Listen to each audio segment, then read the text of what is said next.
கைதுகள் இனியும் தொடரும் உறுதியாக கூறும் அனுர தரப்பு. சிலிண்டர் சின்னத்தில் ரணிலுக்கு நாடாளுமன்ற பதவி முன்னாள் எம்பி கருத்து. குற்றத்தை பிரித்து பார்ப்பது கூட குற்றம்தான், ராமலிங்கம் சந்திரசேகர் தெரிவிப்பு. கம்மன் பிளவுக்கு எதிராக விசாரணைகள் ஆரம்பம், நீதிமன்றத்தில் சிஐடி தெரிவிப்பு. அரசாங்கத்திற்கு எதிரான நீதிமன்றத்தின் அதிரடி தீர்மானம். ஜேவிபியால் பொது சொத்துக்களுக்கு 200 பில்லியன் பாதிப்பு, எதிர்த்தரப்புகள் குற்றச்சாட்டு. முடிவுக்கு வந்த ரணிலின் அரசியல் வாழ்க்கை, அனொரு தரப்பு வெளிப்படை. சம்மணியில் மேலும் 3 சிறார்களது எலும்புக்கூடுகள் அடையாளம்.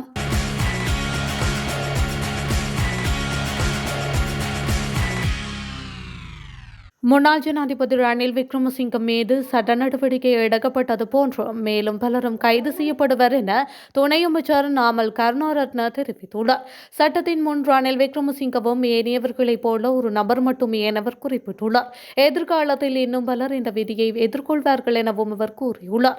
ரணில் விக்ரமசிங்கவிற்கு இந்த நிலைமை என்றால் நமக்கு என்ன நடக்கும் என இப்போதே பலர் சிந்தித்திருப்பார்கள் என அவர் தெரிவித்துள்ளார். முன்னாள் அமைச்சர் ராஜித சேனாரத்னவும் இதே சிந்தனையுடன் இருப்பார் எனவும் அவர் கூறியுள்ளார்.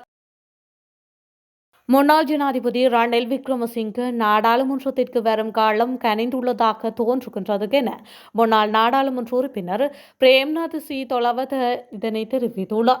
அவர் தலைமையில் சிலிண்டர் சின்னத்தில் போட்டியிட்டு இருவர் தெரிவாகியுள்ளனர். அவர்களில் ஒருவர் ரணிலுக்கு சந்தர்ப்பம் கொடுப்பார்கள் என நம்புகின்றோம் என குறிப்பிட்டுள்ளார். அவர் மேலும் தெரிவித்துள்ளதாவது, கடந்த நாட்களில் நடைபெற்ற சம்பவங்களை கொண்டு ஒன்றிணைந்த கூட்டணியாக செயல்படுவதற்கான பேச்சுவார்த்தைகள் இன்று நடைபெற்றன. நேற்று சட்டத்தரணியான எனக்கு கூட நீதிமன்றத்திற்கு செல்ல முடியவில்லை. நீதிமன்ற நுழைவாயில் மூடப்பட்டிருந்தது. நிர்வகிக்கும் சர்வதிகாரி நினைத்த மாதிரி போலீசார் செயற்படுவதை ஏற்றுக்கொள்ள முடியாது. ஜனநாயகத்திற்கு தலைமைத்துவம் வழங்கிய தலைவர் ரணில் இந்த சந்தர்ப்பத்தில் நாடாளுமன்றத்திற்கு அவர் வருவது உசிதமானதாகும். நாடாளுமன்றம் பாதாளத்தை நோக்கி சென்று கொண்டிருக்கின்றது என அவர் மேலும் குறிப்பிட்டுள்ளார். முன்னாள் அமைச்சர் உதயகம்மன் பிளவுக்கு எதிராக விசாரணைகள் ஆரம்பிக்கப்பட்டுள்ளதாக குற்றப்புலனாய்வு திணைக்களத்தின் அதிகாரிகள் அறிவித்துள்ளனர். குறித்த விடயம் நேற்று கொழும்பு கோட்டை நீதவான் நிலப்புலி லங்காபுரவிடம் தெரிவிக்கப்பட்டுள்ளது. கடந்த 12ஆம் தேதி அன்று ஊடக சந்திப்பொன்றில் முன்னாள் அமைச்சர் தெரிவித்த கருத்து தொடர்பான முறைப்பாட்டை தொடர்ந்து இந்த விசாரணை ஆரம்பிக்கப்பட்டுள்ளது என்றும் குற்றப்புலனாய்வு திணைக்களத்தின் அதிகாரிகள் நீதிமன்றத்தில் குறிப்பிட்டுள்ளனர். இந்த ஊடக சந்திப்பில் உதயகம்மன் பில சமூகங்களுக்கு இடையிலான நல்லிணக்கத்தை சிதைக்கக்கூடிய கருத்துக்களை தெரிவித்தார் என முறைப்பாட்டில் கூறப்பட்டுள்ளது என்றும் குற்றப்புலனாய்வு திணைக்களத்தின் அதிகாரிகள் மறுத்துரைத்துள்ளனர். இந்த நிலையில் அந்த கருத்துக்கள் சர்வதேச சிவில் மற்றும் அரசியல் உரிமைகள் உடன்படிக்கையின் கீழ் குற்றமாகுமா என்பதை தீர்மானிக்க விசாரணைகள் மேற்கொள்ளப்பட்டு வருகின்றது என்றும் குற்றப்புலனாய்வு திணைக்களத்தினர் நீதிமன்றத்தில் மேலும் தெரிவித்துள்ளனர். முன்னாள் ஜனாதிபதிகளின் சலுகைகளை ரத்து செய்யும் அரசாங்கத்தின் தீர்மானத்திற்கு எதிரான நிலைப்பாட்டில் உச்சநீதிமன்றத்தின் தீர்ப்பு அமைந்துள்ளதாக தகவல்கள் வெளியாகியுள்ளன. முன்னாள் ஜனாதிபதிகளின் சலுகைகளை ரத்து செய்யும் மசோதா ஒன்றை அரசாங்கம் நாடாளுமன்றத்தில் சமர்ப்பித்துள்ளது.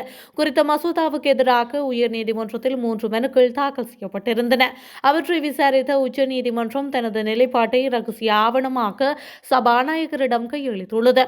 இந்த நிலையில் அரசாங்கத்தின் தீர்மானத்திற்கு எதிராகவே உச்சநீதிமன்றத்தின் நிலைப்பாடு அமைந்திருக்கலாம் என்று நம்பகமான தகவல் வட்டாரங்களிலிருந்து தெரிய வந்துள்ளது. முன்னாள் ஜனாதிபதிகளுக்கு வழங்கப்பட்டுள்ள சலுகைகளை ரத்து செய்வதாயின் நாடாளுமன்றத்தின் அதற்கான சட்டம் 3/2 பெரும்பான்மையுடன் நிறைவேற்றப்பட்டு அதன் பின்னர் பொதுமக்கள் கருத்து கணிப்பொன்றும் நடாத்தப்பட வேண்டும் என்றும் உச்சநீதிமன்றம் தனது நிலைப்பாட்டை சபாநாயகருக்கு அறிவித்துள்ளதாகவும் மேற்கண்ட தகவல் வட்டாரங்களிலிருந்து தெரிய வந்துள்ளது. ஜேவிபி என்று அழைக்கப்படும் பால்ஸ்டிக் லேவின் கட்சி மற்றும் தமிழீழ விடுதலை புலிகள் இந்த நாட்டில் பொது சொத்துக்களுக்கு ஏற்படுத்திய பாதிப்பு 200 பில்லியன் அமெரிக்க டாலர்களாகும் என பாட்டாளி சம்பிக்க ரணவக்க தெரிவித்துள்ளார். இலங்கை வங்குரோத்து அடைந்த போது 37 பில்லியன் டாலர்களே வெளிநாட்டு கடனாக இருந்தது எனவும் கூறியுள்ளார். இது தொடர்பில் மேலும் அவர் கருத்து தெரிவிக்கையில், பொது சொத்துக்கள் பாதுகாப்பு சட்டத்தில் பெரும் தண்டனை வழங்கக்கூடிய இரு குழுவினரே நாட்டில் உள்ளனர்.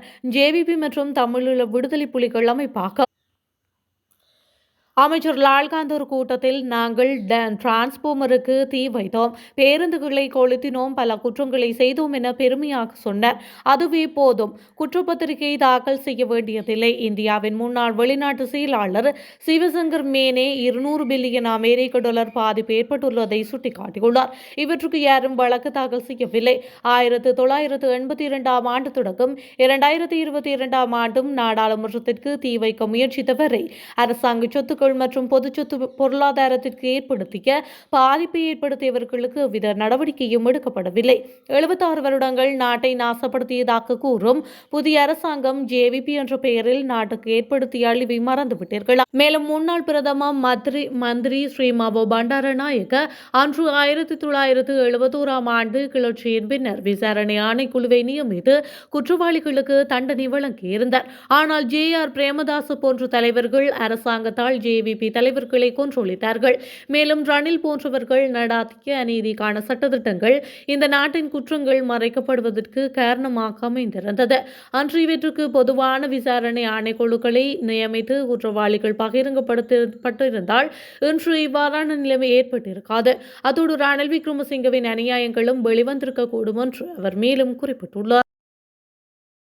செம்மணி மனித புதைக்குழியிலிருந்து சிறார்களது என நம்பப்படும் எலும்புக்கூட்டு தொகுதிகள் உள்ளிட்ட 8 எலும்புக்கூட்டு தொகுதிகள் முற்றாக அகழ்ந்து எடுக்கப்பட்டுள்ள நிலையில் நேற்றைய தினம் மேலும் 3 எலும்புக்கூடுகள் அடையாளம் காணப்பட்டுள்ளன.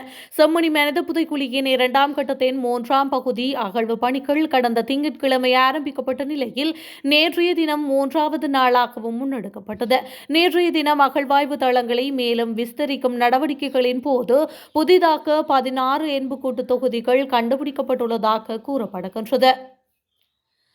இந்த நிலையில் நேற்றைய தினம் மேலும் 3 எலும்புக்கூட்டு தொகுதிகள் அடையாளம் காணப்பட்டுள்ளன. இதேவேளை நேற்றைய தினம் அடையாளம் காணப்பட்ட எலும்புக்கூட்டு தொகுதிகளில் 8 எலும்புக்கூட்டு தொகுதிகள் முற்றாக அகழ்ந்தெடுக்கப்பட்டுள்ளன. செம்மணி மனித புதைக்குழியின் 2ஆம் கட்ட அகழ்வு பணிகளுக்காக நீதிமன்றம் 45 நாட்கள் அனுமதி வழங்கியுள்ள நிலையில் 35வது நாளாக மேற்கொள்ளப்பட்ட அகழ்வு பணி முன்னெடுக்கப்பட்டுள்ளது. கட்டம் கட்டமாக இதுவரையில் 43 நாட்கள் முன்னெடுக்கப்பட்ட அகழ்வு பணிகளின் போது நேற்று அகழ்ந்தெடுக்கப்பட்ட எலும்புக்கூட்டு தொகுதியுடன் 158 எலும்புக்கூட்டு தொகுதிகள் முற்றாக அகழ்ந்தெடுக்கப்பட்டுள்ளது. அதன்படி இந்த நிலையில் 169 எலும்புக்கூட்டு தொகுதிகள் அடையாளம் காணப்பட்டுள்ளமையும் குறிப்பிடத்தக்கது. குற்றத்தை பிரித்து பார்ப்பது கூட குற்றம்தான் என கடத்தொழில், நீரியல் மற்றும் கடல் வளங்கள் அமைச்சர் ராமலிங்கம் சந்திரசேகர் தெரிவித்துள்ளார். வவுனியா பல்கலைக்கழகத்தில் நடைபெற்ற மாபெரும் வர்த்தக சந்தை நிகழ்வில் கலந்து கொண்டு கருத்து தெரிவிக்கும் போதே அவர் இவ்வாறு குறிப்பிட்டுள்ளார். அவர் மேலும் தெரிவிக்கையில், உலக முயற்சியாளர்களை நாம் பாதுகாக்க வேண்டும், அவர்களை ஊக்குவிக்க வேண்டும், அவர்களுக்கு தேவையான வசதிகளை செய்து கொடுக்க வேண்டும். ஆனால் ஊழல்வாதிகளை பாதுகாக்க கூடாது, அவர்கள் சுதந்திரமாக சுற்றி திரிவதற்கு இடமளி கூடாது. கொழும்பு கோட்டை நீதிமன்றின் எதிரில் போராட்டத்தை ஏற்பாடு செய்தவர்களை கைது செய்யுமாறு நீதிமன்றம் உத்தரவிட்டுள்ளது.